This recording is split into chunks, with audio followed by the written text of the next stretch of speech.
Claro que cuando hablamos de ética en general, cuando hablamos de ética en cuanto a sus principios, es más o menos, es complejo, lógicamente, ¿no? Es complejo.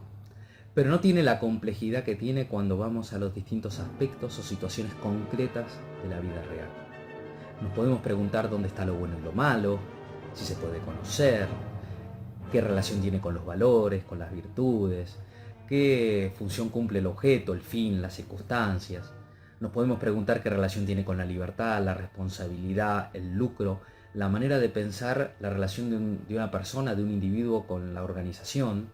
Nos podemos preguntar por las reglas éticas que existen en una determinada profesión, pero después lo que nosotros tenemos en la realidad son casos, son situaciones. Y cuando hablamos de recursos humanos tenemos problemas, tenemos que seleccionar personal. Y sabemos que podemos seleccionarlo de manera ética o no. Tenemos que contratarlo, sabemos que podemos hacerlo mejor o hacerlo peor. Tenemos que fijar una manera de remunerarlo y sabemos que hay formas de remunerar que enriquecen más a la persona y no económicamente, y otras que la empobrecen y no económicamente. Tenemos que pensar en su jornada de trabajo, porque no podemos esperar que un ser humano dedique su vida al trabajo empresarial. El ser humano tiene una riqueza que necesita encarnar para poder crecer y planificarse, en donde el trabajo que realiza en la empresa o en la organización es una parte, es una parte. Cuando se transforma en el todo tenemos un problema, los workaholic, que hablan en el mundo anglosajón, los adictos al trabajo. Es una manera desordenada de vivir, el concentrar el conjunto y el complejo de facultades que la persona tiene a una sola de ellas. El ambiente de trabajo, la ética del ambiente de trabajo, puede ser un ambiente asfixiante, puede ser un ambiente hostil, puede ser un ambiente donde hay bullying, donde hay bossing, o incluso puede ser un ambiente donde hay acoso. Puede ser un ambiente insano. La ética de la promoción, ¿a quién ascender? ¿Cuáles son las reglas? ¿Cuáles son los principios? ¿Cuántas veces vemos en las organizaciones que no asciende el que más se lo merece? Y cómo eso impacta y deja grabado en la cultura de la organización todo un mensaje. Acá no importa que te esfuerces, no importa que te capacites. Para ascender tenés que ser amigo de fulano, o tenés que tocar determinados hilos en particular. La ética del poder de dirección, complejo. ¿Quién controla a los que tienen que controlar? Es el gran dilema de la historia, el guardián de los guardianes. El que tiene poder, es peligroso. ¿No? Y tiene mucha más ocasión de ejercitarse en las cuestiones éticas. El que puede, el que tiene una cierta potestad sobre otros. Debe desarrollarse con muchísima responsabilidad, por supuesto. Y nos plantea la cuestión de la obediencia, mirada del otro lado. ¿Hasta qué punto debe ser obedecido todo lo que viene del superior? ¿Hasta qué punto puedo obedecerlo? No solo debo, sino que puedo obedecerlo. Porque puede ser que lo que se quiere que se haga me hace daño a mí. Me empobrece como ser humano. Aquí tenemos de nuevo el gran tema de la objeción de conciencia. Cuando yo le digo no, hasta ahí. Esto no me lo pueden ordenar. Evidentemente, en situaciones de desempleo, donde uno necesita el trabajo, se hace complejo. Y genera tensiones y genera problemas de conciencia no fáciles de resolver. La ética de la comunicación, de la información, el manejo de la información. Vivimos en la sociedad de la información, en donde la cuestión del secreto, la cuestión de la privacidad, la cuestión del aprovechamiento de la información que uno puede acceder por ser parte de la empresa es toda una cuestión. Las relaciones empresariales, la relación de la empresa con las otras empresas, con la competencia, con las instituciones gremiales, con las autoridades y con la sociedad, que ha hecho nacer el tema de la responsabilidad social empresarial y el debate sobre la responsabilidad social empresarial, que plantea un tema muy lindo. Si la empresa se puede limitar a objetivos que están dentro de sí, o si no tiene también objetivos fuera de sí que debe plantearse, y que no alcanza con que produzca un buen servicio a un buen precio, que ya es mucho, sino que además tiene que cumplir un rol de beneficiar a la sociedad a la cual forma parte. Es muy interesante y hay en este sentido cada vez más jornadas y publicaciones en la materia. Y también nos tenemos que preguntar cómo se puede aprender en una empresa la ética, porque uno termina la escuela, quizá estudia alguna carrera universitaria, quizá tiene una materia ética, pero después cada uno se la rebusca como puede. Y si nosotros queremos organizaciones que estén preocupadas, que estén comprometidas con la ética, nos tenemos que preguntar, ¿cómo hacemos para capacitar en ética? ¿Cómo hacemos para evaluar en ética? ¿Cómo hacemos auditorías en materia de ética? Incluso hay organizaciones internacionales que hablan de estándares éticos y que buscan realizar estándares. Es todo un desafío pensar la ética aplicada ya a las distintas cuestiones, a los distintos quehaceres de la gestión de los recursos humanos. Cuando hablamos de la aplicación de los principios generales de la ética a las cuestiones específicas de la gestión de recursos humanos, no se nos escapa que las distintas teorías éticas nos ayudan, nos dan herramientas, nos dan elementos para pensarlas mejor. Una ética fundada en el hedonismo, que recordemos hacía del placer la primera regla, la primera máxima, y al maximizar el placer y minimizar el dolor puede llegar a determinadas conclusiones en torno a si despedir o no despedir. Una ética basada en el utilitarismo, que propone hacer como una balanza de los beneficios y los perjuicios, quizá pueda también razonar que mejor desprenderse de determinado trabajador, sin importar los años que tiene la empresa, sin importar la antigüedad que tiene la empresa, sin importar todo lo que le ha aportado a la empresa, si en realidad la balanza de beneficios y perjuicios da que es mejor prescindir de él que tenerlo. Aunque a veces es un análisis muy limitado, porque ese mensaje que yo estoy dando al resto de los trabajadores, desprendiéndome tan livianamente de una persona que ha dado gran parte de su vida a la empresa, es leído por los otros como una empresa a la que no le importan sus trabajadores. Después no puedo esperar compromiso, no puedo confiar y seguramente voy a tener que gastar más e invertir más en control, en motivación, porque no existe la motivación intrínseca de saber que se forma parte de una organización que está preocupada por los seres humanos que la integran. Hay cuestiones éticas relacionadas con la contratación del personal, los tests a los cuales lo voy a someter. Una cuestión básica, la selección es el primer contacto de una persona con la organización.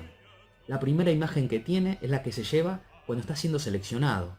¿Cuántas veces vemos trabajadores a los cuales no se les realiza, aspirantes, mejor dicho, trabajadores, candidatos, una mínima devolución? Ni siquiera se le responde en un plazo razonable que no se lo va a contratar y se queda esperando que el llamado a ver si lo llaman. Y si no lo llaman no sabe por qué.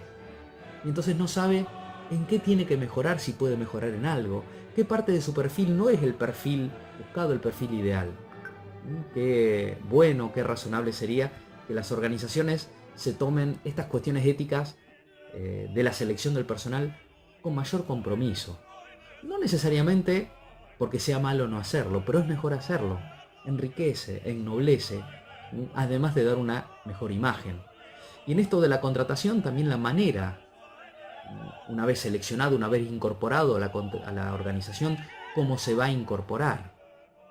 Sabemos que muchas veces existen modalidades irregulares, no registradas, trabajo negro que precariza la relación laboral, o sistemas de trabajo con tal flexibilidad que el trabajador ni siquiera tiene horarios, ni siquiera sabe exactamente qué tipo de tarea va a realizar, lo cual destruye, desalienta sus expectativas razonables y de nuevo, además de empobrecer al ser humano y empobrecer a la organización, no genera adhesión, no genera confianza, no genera compromiso. Tanto un candidato que se presenta a un proceso de selección como alguien que es contratado tiene expectativas legítimas. Y esas expectativas, esas legítimas expectativas, hay que aprovecharlas para potenciarlas y hay que responder de una manera leal, honesta y de buena fe a esas expectativas. Hay errores comunes a veces en la organización, en los procesos de selección, como por ejemplo no darle lugar para nada al debate sobre las cuestiones éticas que están implícitas en la selección, inconsistencias en los criterios, contradicciones en los criterios, o considerar, por ejemplo, suficiente que en una organización haya un código de ética sin verificar si después se aplica, si es vivido. De nada sirve que esté en un librito o en la última página del boletín de la empresa si no se repite, si no se evalúa, si no se implementa, si no se trata de examinar si realmente se cumple o no.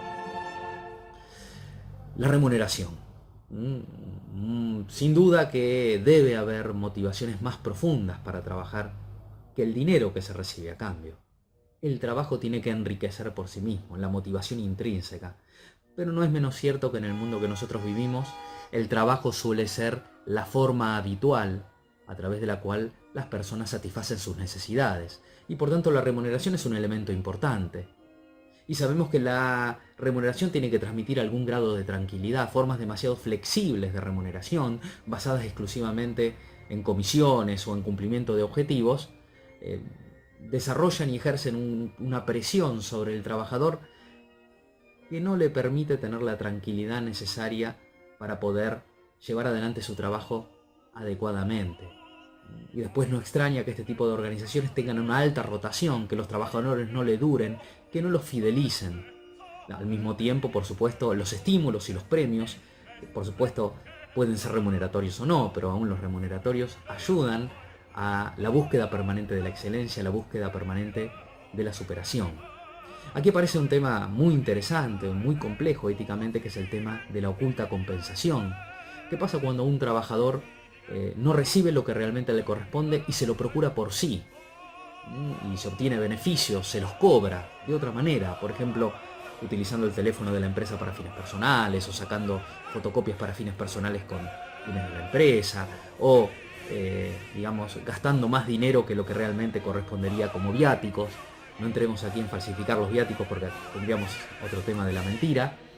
Es posible de aceptar éticamente la oculta compensación. Bueno, si a una persona se le debe algo y esa persona no tiene ninguna otra manera razonable de cobrárselo, es legítimo que lo haga tratando de manera oculta compensarse eso que no se le está dando.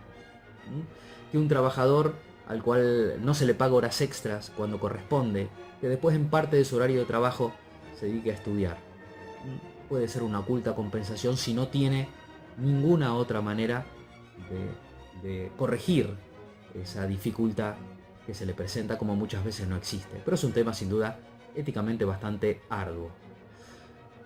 Más complejo es sustraer, es llevarse bienes de la empresa, sea bienes materiales o sea bienes inmateriales, como la información, la comercialización de secretos, la venta de secretos empresariales, lo cual sin duda éticamente es reprochable. Y bastante complejo es la modalidad de inside trading, el aprovechamiento de la información para fines personales. Yo sé porque trabajo en la empresa que la empresa va a poner una nueva sucursal en un lugar, y entonces compro el terreno de al lado porque sé que va a subir valor. Esto está específicamente precisado y analizado en algunos códigos de ética empresarial como algo reprochable, porque justamente la empresa no me da esa información para que yo la aproveche para mí. Me la da para la utilización de los fines de la empresa. Sin duda que es algo difícil de determinar. La ética de la extinción del contrato de trabajo. La ética del despido. Hay que despedir, supongamos. Hay que terminar con una relación laboral. Pero hay formas y formas de proceder al despido. Es verdad que a veces ciertos abusos ha llevado a que no se utilice el preaviso, que la persona llega a su casa y se encuentra con el telegrama que prescinde de su servicio sin que nadie le haya dado la mano, le haya dado ninguna explicación.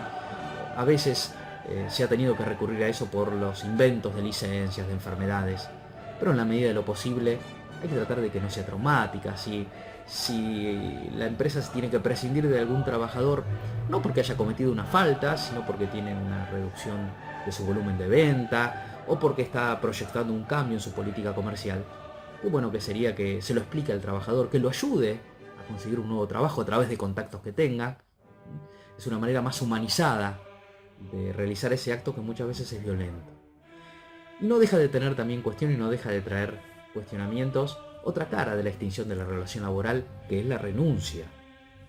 Porque está la ética del despido, pero también está la ética de la renuncia. Las leyes a mí me permiten renunciar voluntariamente cuando quiero, pero yo me tengo que preguntar si es ético que yo renuncie ahora. La empresa, la organización me pagó la carrera 5 años, yo me recibo, renuncio y me voy a la competencia. Son cosas para preguntarse. Puede haber casos en donde esté justificado porque me pagan una miseria, no me reconocen mis méritos, pero puede haber otros que puede llevar a identificarlos como un acto sin duda de falta de total gratitud hacia lo que se ha recibido. Tratar de humanizar las relaciones empresariales, tratar de humanizar el lugar de una persona en la organización, sin duda es una exigencia a la cual tenemos que aspirar para bien de la persona y para bien de la sociedad.